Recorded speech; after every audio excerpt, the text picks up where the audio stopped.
Bandilyo ng Salita ng Diyos sa araw na ito.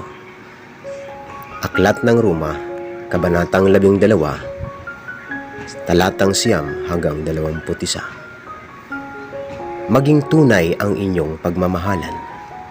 Kasuklaman ninyo ang masama at pakaibigin ang mabuti.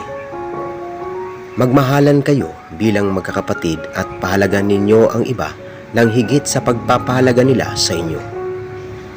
Magpakasipag kayo at huwag maging tamad. Buong puso kayong maglingkod sa Panginoon. Magalak kayo dahil sa inyong pag-asa. Magtiyaga kayo sa inyong kapighatian at palaging manalangin.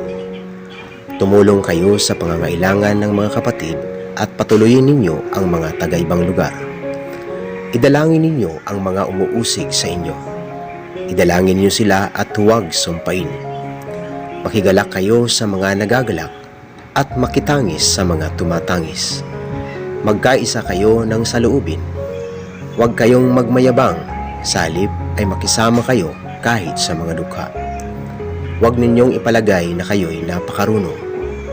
Huwag ninyong gantihan ng masama ang masama.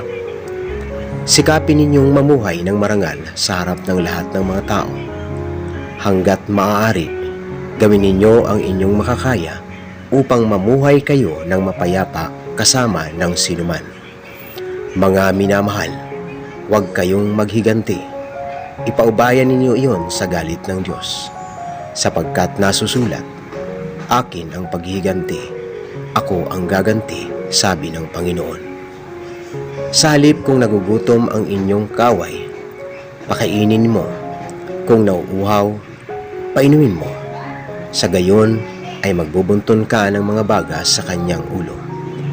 Huwag kayong magpadaig sa masama, kundi daigin ninyo ng mabuti ang masama.